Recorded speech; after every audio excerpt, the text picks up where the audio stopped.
Okay, good afternoon, everyone, and welcome to today's webinar. My name is Jesko Johansson. I'm from the Hans and Neumann Stiftung in Hamburg, Germany, and I'm very happy to moderate today's discussion on digitalization in smallholder farmer support. So, disclaimer in the beginning, the word digitalization really challenges me, so I hope I will not stumble upon it too much today.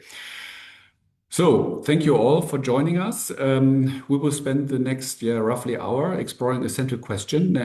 Do digital tools truly deliver for smallholder farmers and under what conditions? So, some quick organizational notes before we start.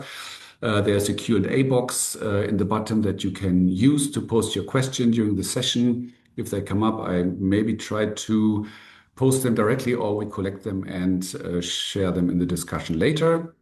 This webinar will be recorded and we will share the YouTube link later. Presentations from the webinar will not be shared separately, so you can revisit the recording to review them again. When discussing digitalization in smallholder farmer support, conversation often moves between two extremes. One side is digitalization is the obvious solution. Technology will automatically scale advisory services, reach farmers efficiently. And then on the other side, we have the other extreme, and that is skepticism. So the view that digital solutions cannot work in rural contexts, given infrastructure gaps and access barriers. And we will explore today if the reality, the truth lies somewhere in between, maybe. So, digitalization in smaller support might neither be a silver bullet nor irrelevant, so it needs to be managed wisely. But if we look a bit into the infrastructure first, so reporting from Germany, Annika also based in Germany. I don't know how it's in France for Berta, but here we struggle in many cases to have coverage at all. So don't get into a train in Germany expecting you have full coverage the whole time.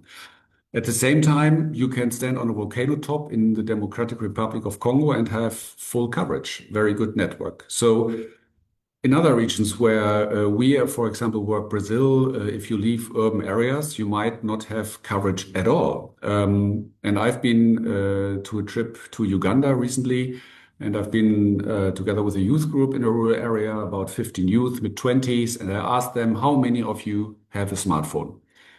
All except one raised the hand. How many of you have access to the internet? Half of them raised the hand. And then how many actually do own data bundles, so can use the internet, have the finance to access it? And then maybe 2 or 3 or 4 raised. So it went down. The usage was then explained very much with videos, social media. So there is interactivity, but we see these big gaps. So how about the access to hardware? How about digital literacy? How about financial access? We will talk about gender gaps in phone ownership and digital access and also trust. So do you really trust what you see in the internet and with all the scams around? Trust is, of course, a very important point. So real question today, where does digitalization truly help and how do we design systems that actually reach farmers? And that's the question behind our title. Can smaller systems really leapfrog with digital tools, or do we first need to understand conditions under which those solutions can actually work? To explore these questions, I'm very happy to welcome 3 speakers who bring different perspectives from research, implementation, and field practice. We have Berta Ortiz. She's a researcher at CIAT and co-author of the study 404, Farmer Not Found. Welcome, Berta. Then we have Annika Nicolaudis from the Coffee and Climate Toolbox. She's working in digital advisory tools and farmer engagement.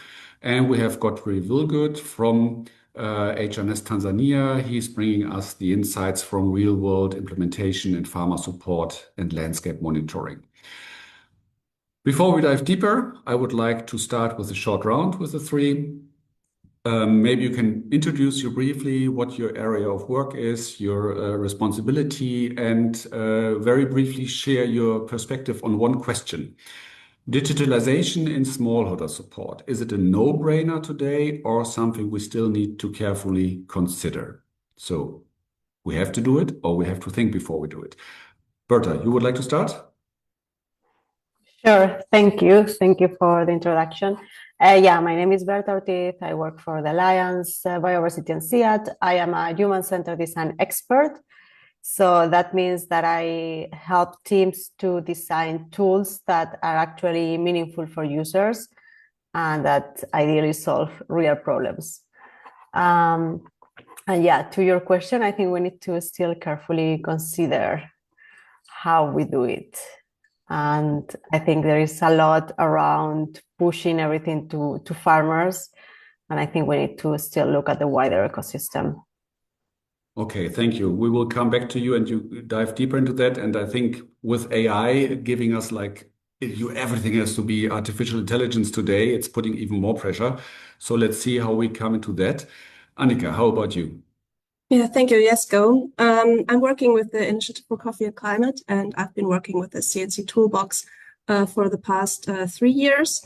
And yeah, from my perspective, I also agree with Berta that I think it still needs some consideration. However, to be just in general a bit positive about it, I see digital tools like the Toolbox, for example, to be like on the first step, like to the future. So maybe it cannot be broadly used right now, or it's not, digitalization has not reached very broad ground, but it is definitely worth to explore it for the future.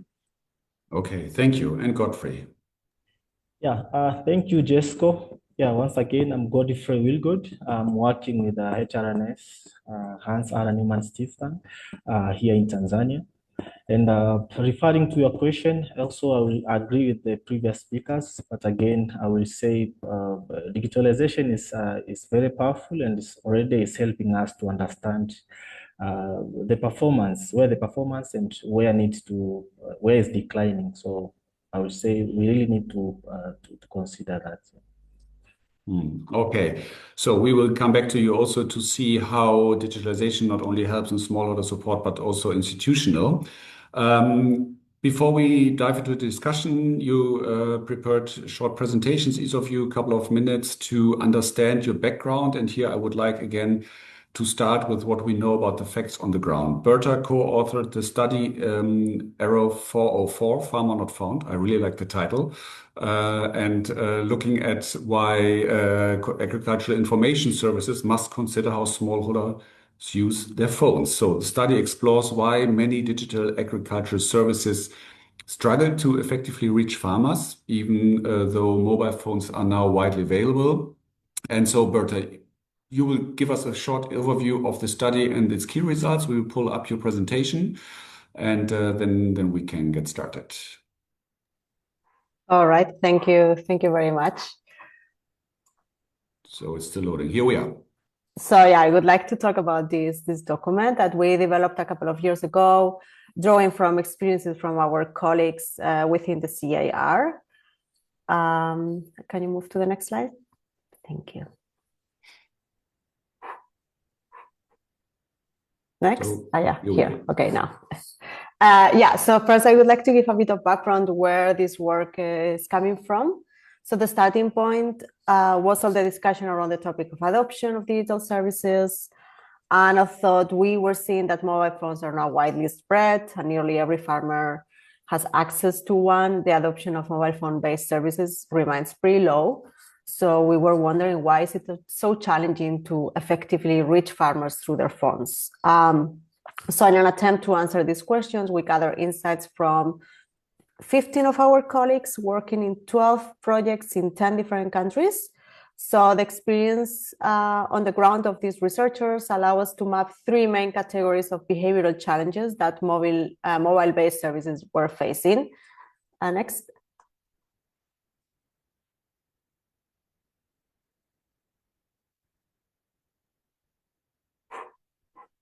Yeah. No.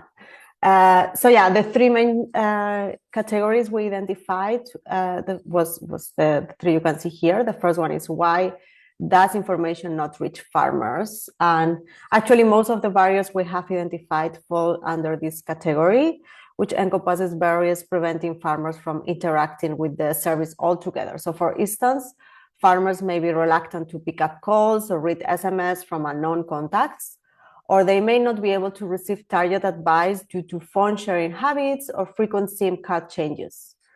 Then we were looking into when farmers get information, why they can't access it when they need it. So farmers, for example, they may not carry their phones with them all day long, especially if they share them. So it can be that they miss on relevant push calls or notifications. And in the case of SMS advice, we also saw that valuable information is often sent only once, but farmers delete this SMS to free up phone memory, so the information then gets lost. And then we also, the other category we identified is when farmers get the information, why they don't act on it.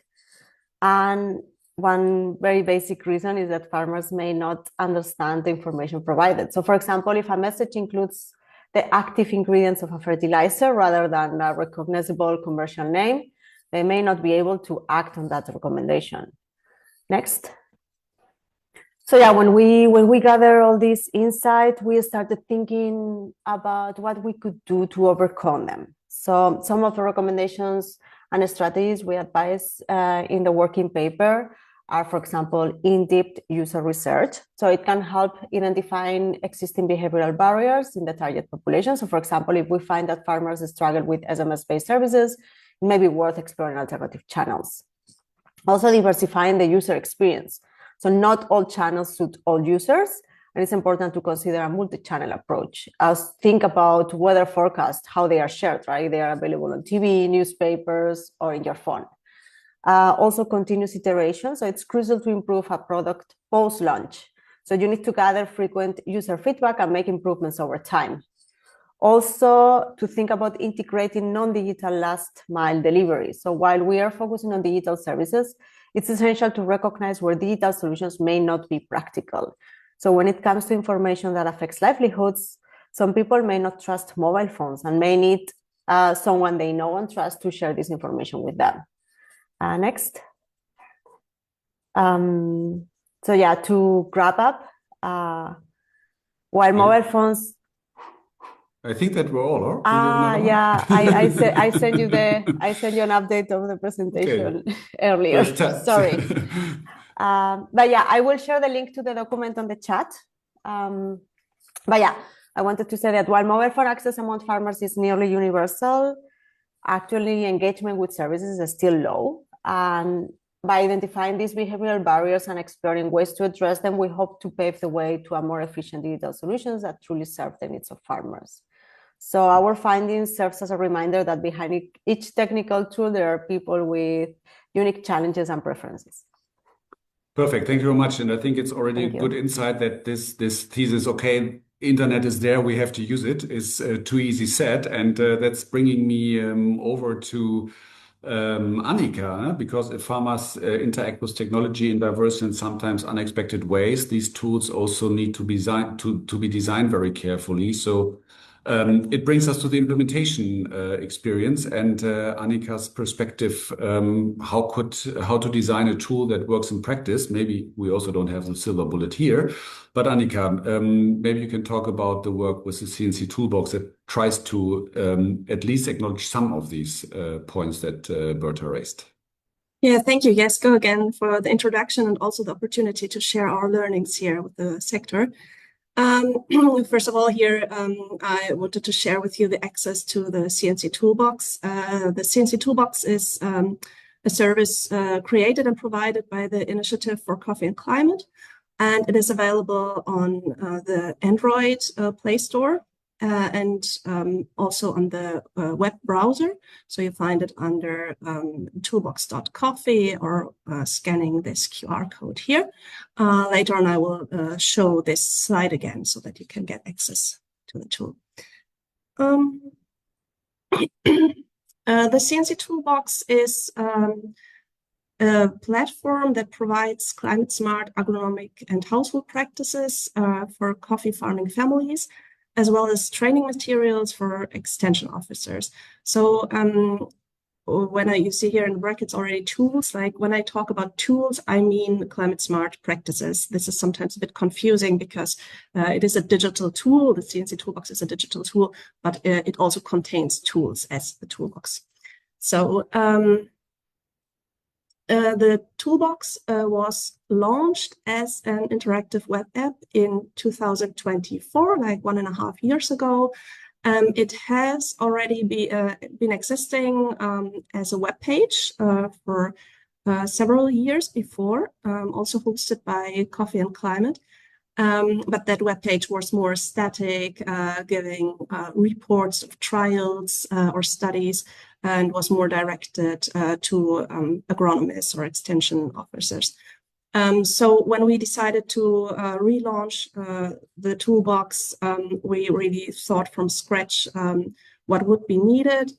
It was a co-creation together with local experts. So right from the beginning, we consulted with our colleagues in the different countries,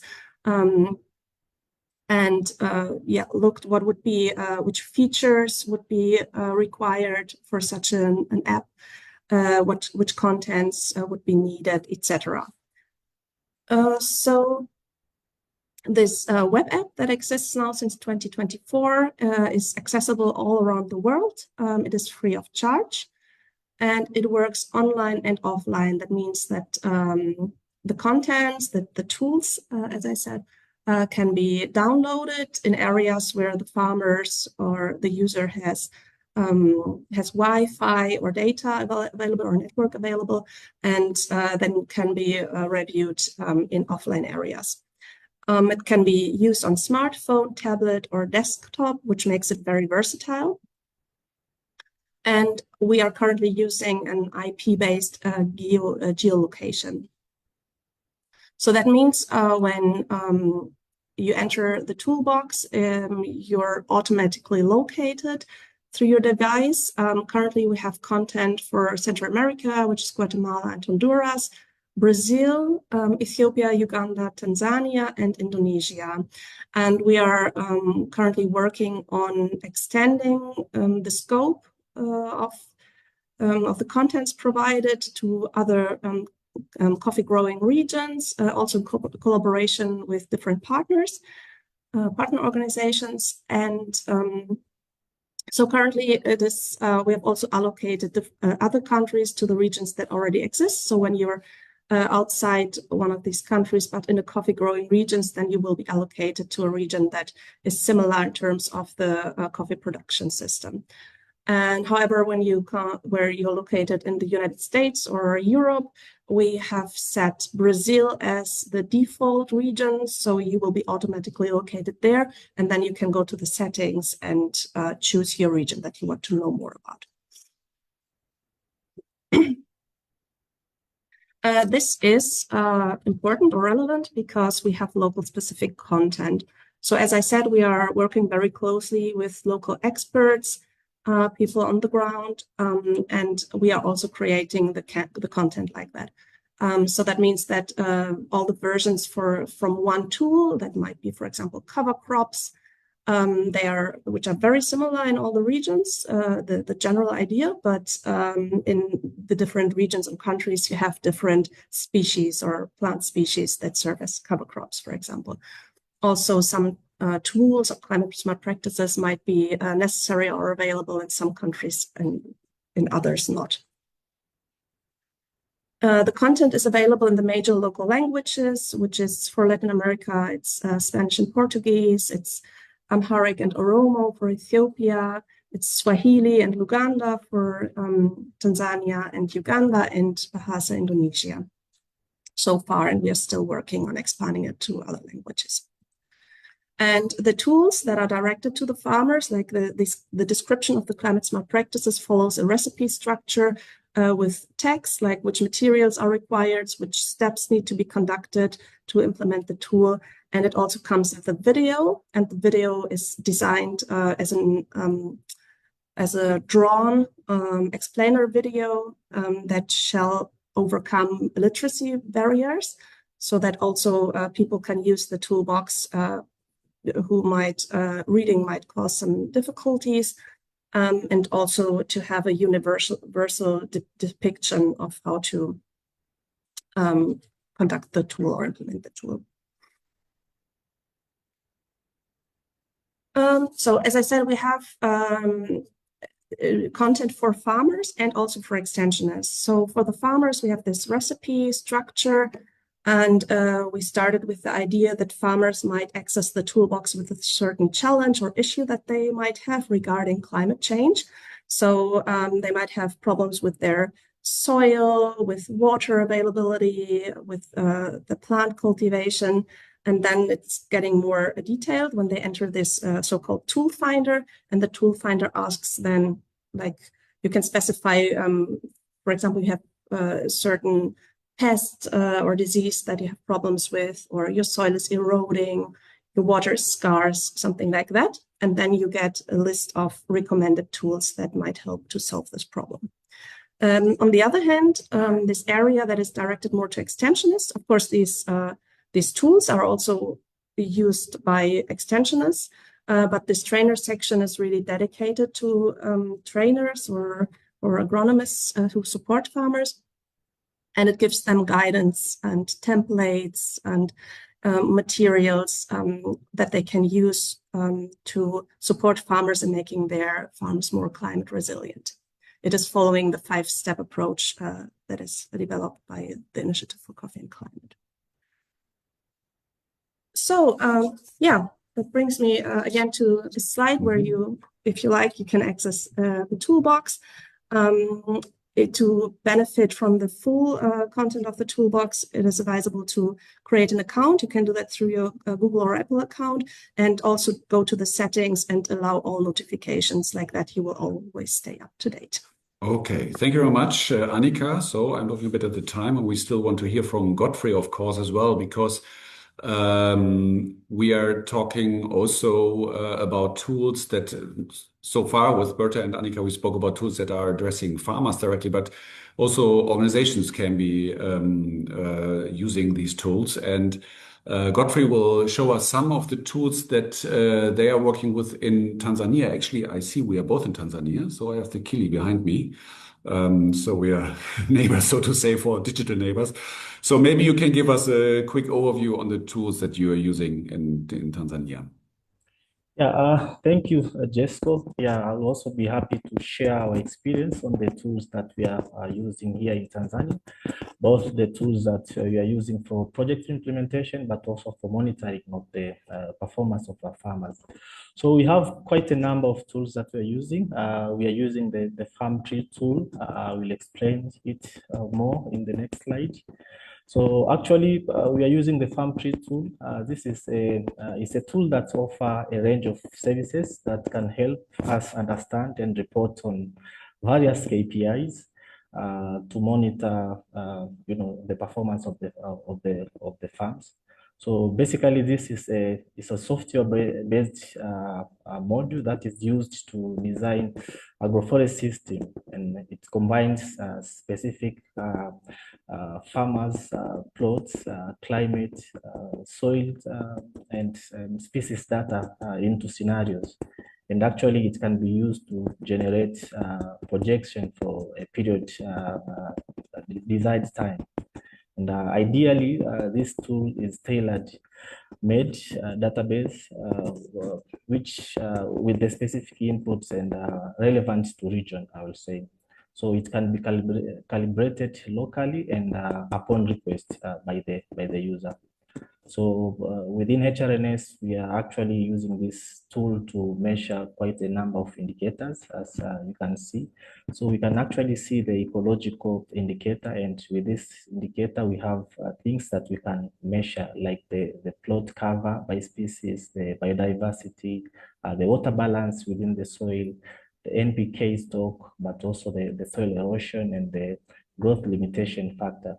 But when it comes to production, we can also do the production. You can measure the production. That means the fresh and dry yield, the fresh and dry yield per product category. So all this can be projected. But also financially, we can project the revenue by species that have been planted by farmer, the input costs, the wages, but also the annual and cumulative balance within the farm. And when it comes to socially, we can like measure and predict the labor by gender, but also the labor by components of the within the farm. But also when it comes to carbon, we can actually do the predictions for the carbon accumulation, the carbon stock, but also the carbon removal units after a certain period of time. But also we can actually see the carbon revenue by the species. Yeah. And also the second tool that we are using is a platform. It's called Landler. This is actually a platform that delivers decision grade data on biodiversity, carbon stock, soil, and water. And it tracks and also enhances the natural capital within the farm. So actually also with Landler, this is an AI-backed MRV, the monitoring, reporting, and verification tool that provides comprehensive understanding of the land health and demonstrates the effects of nature positive practices. So with this tool, it actually combines the satellite data, but also the thermal measurement, radar observation, and field data fields that are integrated into this module to give the result. So with this tool, we can actually collect data on biodiversity, data on carbon storage, but also the water holding capacity within the specific fields that our farmers are owning. And the third tool that we're using is actually called the Sand and Green. This is another platform that is designed to monitor and scale regenerative agriculture for many land, like everywhere. So with this tool, it allows us to look at the health of individual farm and learn the practices that appear to have the strongest influence within the different contents of the farm. So it's combining both information on vegetable health, climate, water, and carbon, which can be used to narrow down the focus when you are providing guidance to the farmers. Next.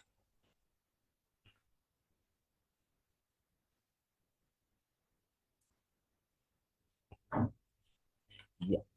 Also, the fourth tool that we are using is actually Ecom. We are actually collaborating with Rabobank, and we are using this icon to measure and certification of sequestration data. So with this, we are actually collecting ground truth data on the ground as the local partner, and this tool actually help us to do the certification and sequestration of carbon for the farmers who have have planted trees into the specified agroforest system. So the tool actually works by farmers first planting trees, and these trees are integrated into a specified agroforest system, and with time the sequestered carbon is measured using this application. Yeah, so these are some of the tools that we are using here in Tanzania. Okay, thank you very much, Godfrey. So a lot of input, a lot of tools we saw already. I think also the perspective on the institution supporting tools that you gave us is very important. But I would like to jump back with you, Godfrey, to the farmers themselves. So in the end, all the tools have one aim: use digital technology to support farmers in improving their livelihoods. But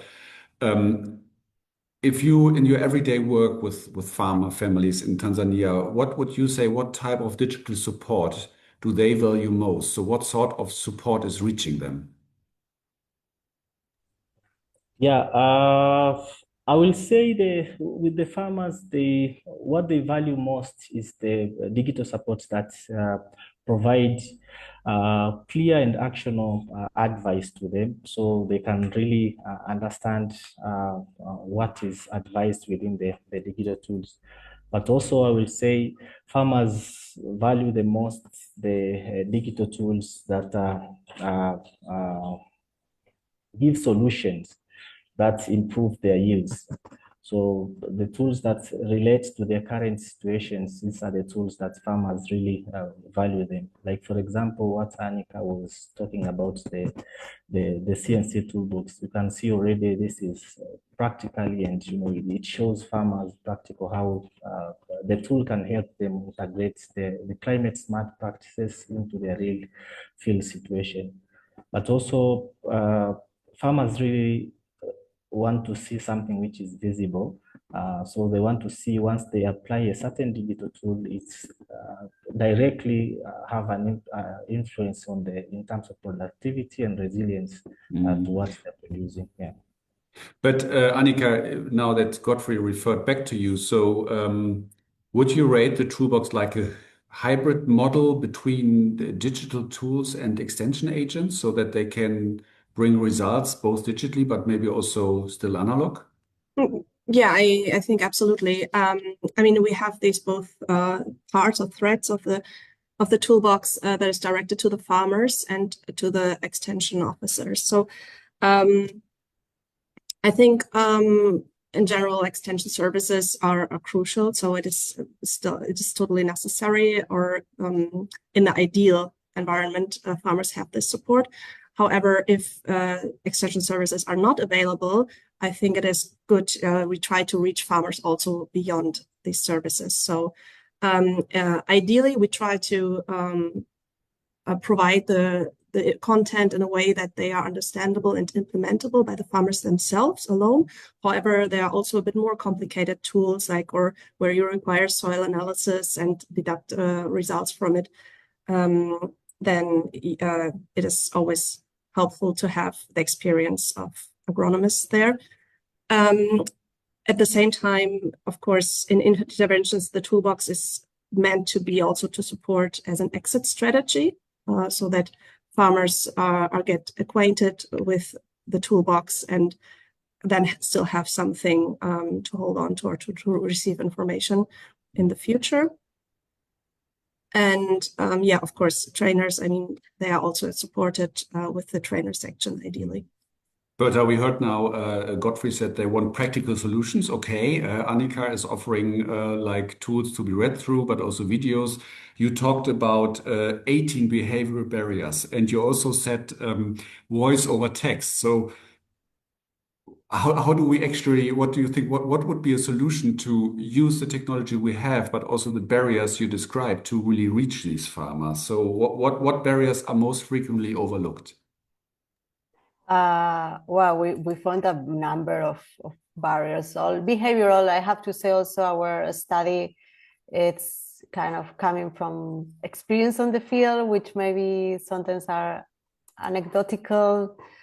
But I think it's something we've seen in a lot of different contexts. So a few behavioral barriers we've seen, it's, I mentioned already, sharing phones, changing SIM cards, because sometimes you get like an extra, more like top up if you go to another company. So like that's a very extended behavior as well, that they frequently change their phone numbers. Then there is also a lot about how they perceive the messages. I think with SMS there are big issues around. First, as I say, they delete them from the phone memory, because if you have these like small phones, the memory gets full very quickly. But then also, if you have like a small cracked screen, you may not be able to read it. Scrolling down, that's also something we notice quite often. Like people don't scroll down, so they sometimes end up missing half of the message. It's interesting. We have this big technology, and then a cracked screen or the inability to scroll down is a hindrance. So, is there anything that organizations should consider first when starting using or developing a digital tool? May it be USSD code or a full native app? I would say go to the field and see how people are relating to their phones, right? Because now smartphones are there, people have them, but my experience is that they don't know how to use them. They only use a couple of apps, and the rest is like it really depends on the population, right? But there is also like this exploring behavior.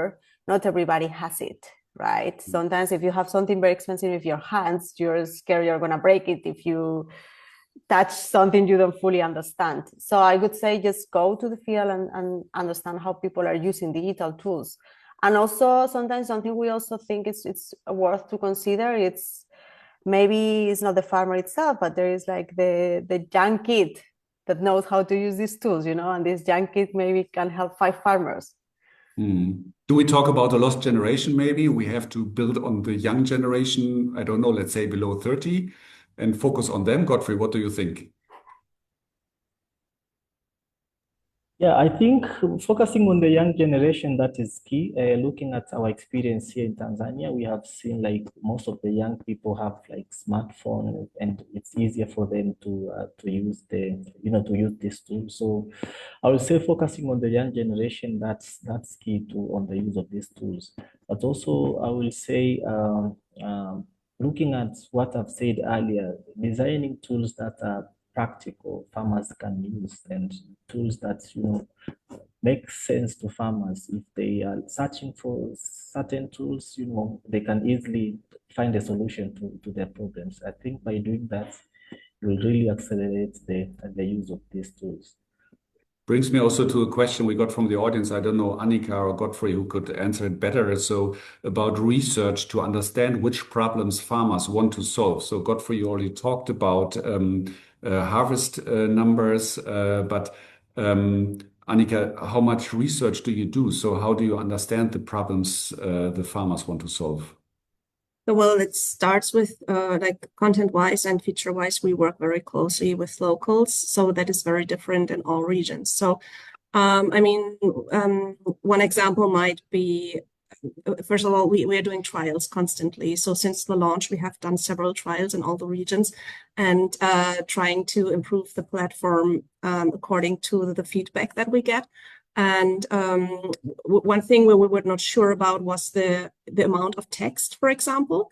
And there also we got different feedback. For example, from Indonesia, we get the feedback that the farmers really want very short and to the point information. However, for example, Brazil, Uganda, we get the feedback that it is appreciated to get lots of background information that also the extensionists would provide and that the farmers would really ask for. But why do we do this, and what is this exactly for, etc.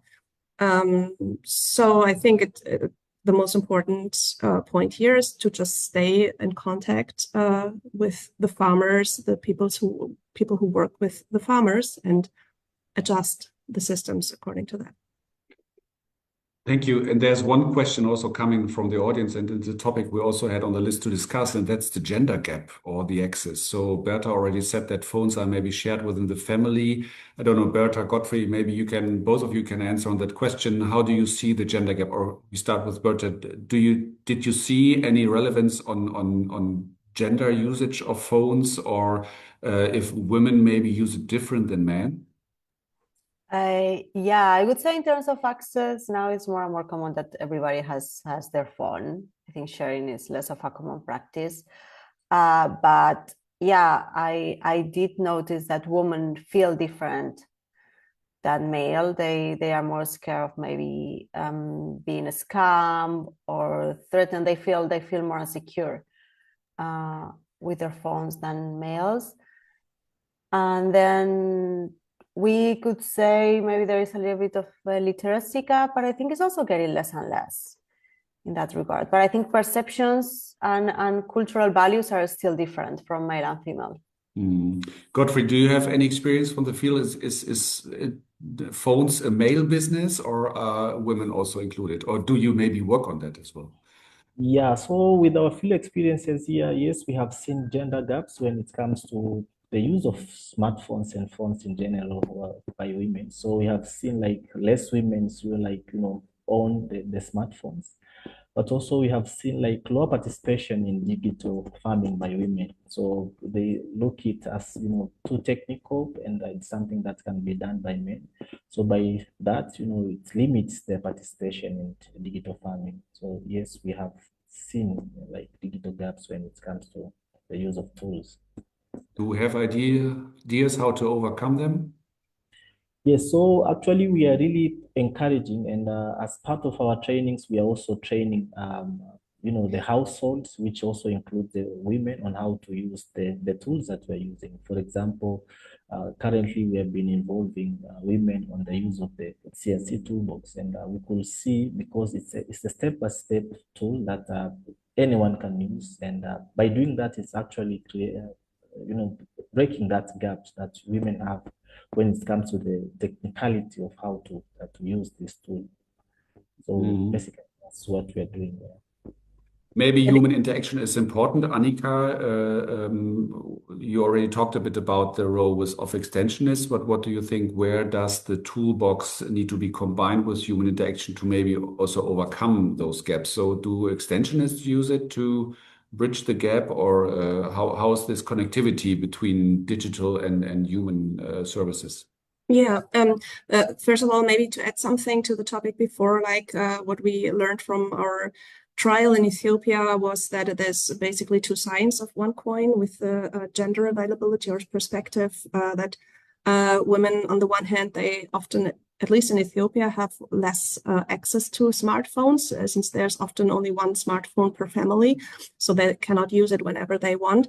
On the other side, if they have a bit access to the smartphones and they have a bit of the literacy and digital readiness, then it gives them more instruments to learn about, in our case, the climate smart practices, because women they're generally not as exposed to trainings. It's more limited than men can attend them more. So it gives them a bit more of empowerment, I would say. Okay. But yeah, coming to your question, or go ahead. Yeah, so I think yeah, as I said, there might be some tools that are a bit more complex, or where it is helpful to have more support from agronomists with farmers. Okay. Yeah, we talk a lot about coffee, but there's also a question from the audience about other crops. So digital tools, of course, also benefit vegetable production, or I think Godfrey also mentioned in one of his tools that it's also about financial services for the families. Berta, what were the tools you monitored? What crops or what production areas in smaller farming were they focused on? And maybe you can also talk a bit about the regions, because they are much more than the toolbox. Yeah, and actually, as a CGIAR, we work all crops in all regions of the world. So we have everything, like the whole agricultural landscape. So yes. tools are everywhere. Okay, good. Yes. I would like to come back to the video thing. So we also have this big broadband of SMS services to video services. Annika, what is the response on the video-based descriptions that you already mentioned from farmers? Are they really acknowledged, or is it something we think we have to do, but in the end, no one can watch it? No, it was really, the broad feedback was that a combination of text and video is ideal. It is appreciated.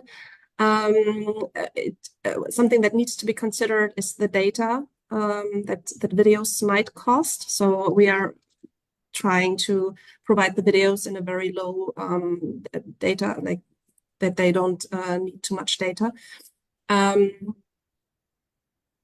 Yeah, and so I think it is essential to provide videos also in terms of literacy.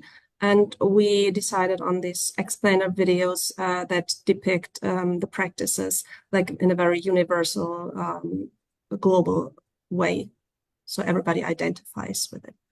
It's maybe also a big point. So how do you address intercultural differences in wording and visuals? Godfrey, what is your experience with videos on the ground? Are the farmers keen to use videos? And if so, do you have to show them on a screen or do they use the phones on their own? Yes, also, so as Annika said, also in Tanzania, we have experiences that some farmers find, watching the videos, but also downloading, taking a lot of MBs. But generally, I will say when videos are even more useful, looking at the literacy of our farmers here. So the visuals really help farmers to understand more. And we have seen with our experiences, like the farmer trainers are really using the videos to train other farmers. So it's becoming even more easier for them to do the work. So I think the more the videos are simplified, the more even the farmers are looking at the videos. We didn't touch on the topic of cost so much. So I think in Berta's study, we also, prove me wrong if I'm not correct, but you're also talking about the money they might need to pay even for an SMS. So I think some USSD services are have deals with providers to have free SMS messages. Is that correct? Yes, she's nodding. Yes. Okay. But Godfrey, what is your experience about money? So would farmer be willing to invest more? So our research also showed in preparation that smartphones in many regions can be as cheap as $50 by now. Also, data bundles get more and more cheaper with prices far below $1. How do the farmer have awareness that it's worth it to invest this money to get better products from the farm? Yes, now with the knowledge that we are generating with our farmers here, farmers are becoming more and more aware from the use of digitalization. And here in Tanzania, we have quite a number of service providers who are competing in terms of the lower bundles that they can provide to the people around. So with these lower bundles and the availability of smartphones, we have seen an increase on the use of these digital tools. And as I've said, with a digital tool like the CNC toolbox, which is really practical and easier for farmers to use, we are seeing an increase on the use of this. And again, the tools that are there, like the climate smart practices that farmers can apply, they are really helpful considering the effect of climate change that farmers are facing. For example, here in the southern part of Tanzania. So they're even becoming more useful to farmers, and farmers are looking after the tools that I want to add a question from the audience that is addressed to you, Godfrey. If you cannot answer it, then that's the case. So what practical approaches have proven most effective in changing farmers' attitudes and behaviors towards using these digital services in Tanzania? So is there anything that really is like we have a tool and now we want to convince the farmer, so we do this? Yeah, I think the practical thing that we have done with farmers actually to show them first to identify the problem that they have and to show them practically how the tools can solve that. And by doing so, it has really helped the farmers to use this tool and to believe in the tools that we are showing them. So with the CNC toolbox, with the tools that they are really hands-on, and they really reflect on the challenges that farmers are using. So by showing them practically how they can apply this tool and how this tool actually go into the direction of solving their problems, I think this has really, helped them in believing, but also in using these tools. Yeah. Berta, did you have outcomes in your study where trust was raised because of a special behavior or special feature? Yes, for sure. And I also wanted to add to the previous question. Yes, go ahead. Because as I said, I'm a human-centered design specialist. So like my work is to make tools usable and relevant for the context, right? So I think it's a bit of a wrong approach to come with a tool and be like, here, use it. You need to, Godfrey said, you need to discuss with the communities first which problem is the tool solving for them? Is that a problem? Is a perceived problem for the community? Because if they don't perceive it as a problem, you are really not solving anything. You are just bringing a new problem they didn't even know they were experiencing. That one. And the other thing as well is then make tools as intuitive as possible. If something requires a lot of training, then it's not scalable. So yeah, have those principles in mind. Usability, I think, is very important. And then in terms of trust, yeah, trust, I think, is a big issue. And of course, any farming decision farmers are taking, it's affecting their income in the coming season, right? If they act upon a wrong message, they may lose their source of income. So I think we need to take this more seriously. And I think that's why I'm a little bit skeptical also about implementing advisory-based AI, which like we know AI is making predictions and is not 100% truth. I think we need to be careful with that. I think AI is a very important topic, and we learn it ourselves. Don't trust the answer from AI. Always double check. And I don't know, Godfrey, if that is a question you can already answer, but do the farmers differentiate between AI and human-centered tools? Answers? Yeah, as you have said, with farmers here, AI at times, it cannot really be fully trusted by farmers, and also farmers don't really fully trust the AI. When it comes to the tools like the CNC toolbox, for that it's really practical, and it shows it's a step by step, and it shows things that farmers are like doing practically. So with that, at least farmers can relate with their problems, and it's a step by step. But with AI, you really need to apply these tools with a lot of cautious, but also not like over relying on the AI. And also, as far as understood, Annika, the toolbox is really like locally specific, so a lot of written. And that's bringing me to another and then maybe a last question from the audience here today about data and insights. I think looking at, well, for Godfrey, many of the tools you presented, they give the insights are the results, but user data from using tools like the toolbox or even USSD code applications give insights. So, Annika, it's pretty young. Do you already collect insights, and do you plan to use these insights to gain learnings of how users behave and also change it? Yeah, well, I think the most important output of the data that we are collecting with the toolbox would be like paying into the work of Coffee and Climate, like which tools are the most important tools in which region, what are they being implemented, what is the effect, how many farmers can we reach through it. So we are working on how to get all these informations. At the moment, it is we have a little issue that also other digital service providers might have, and that is virtual private networks. So currently we are collecting the location data with IP, and so we have a big, numbers in the United States and in China, which probably is due to the VPN news. And we are currently thinking about changing more to GPS location, which would avoid that problem. However, then the user will have to agree on the location. So otherwise we fall back on the IP, but at least then we would have a bit more specific data there. Yes, so user data is important. Maybe just one more comment from the audience here. So we got that information. So other organizations use information from AI, and they even test it on trial plots before disseminating to farmers. So AI could be an addition also in the hands-on work than with planting the crops you're working with.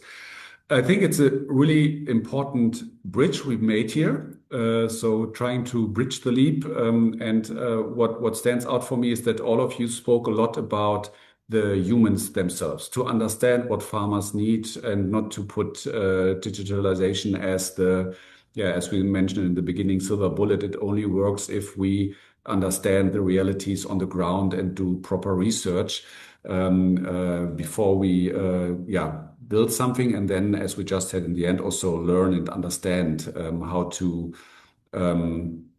use it. Before we close, I asked you in the beginning, you may remember, if you have like a personal hack or practical trick in digitalization that is your favorite one. Is there anything that you think, oh, this is something I really learned in my research for Berta, or implementation for Annika, or fieldwork for Godfrey? What is your favorite practical hack or trick in digitalization for smaller farmers? Godfrey, you want to start, if you have one? Yeah, thanks, Jesco. Yeah, so for me, I will say with the work that I have with the smallholder farmers, I will say the pre-written context is often more practical and reliable. That means, the use of the CNC toolbox is really reliable, and farmers can use. As we have discussed, AI is promising, but there is need for careful adaptation before we can fully rely on it. Yeah. Okay, good. Thank you. Annika, after you presented your personal hack, maybe you can share the link to the toolbox once again in the chat, or we ask Amy, who is supporting me here, to do that because there was a question to share that. So Annika, what is your hack?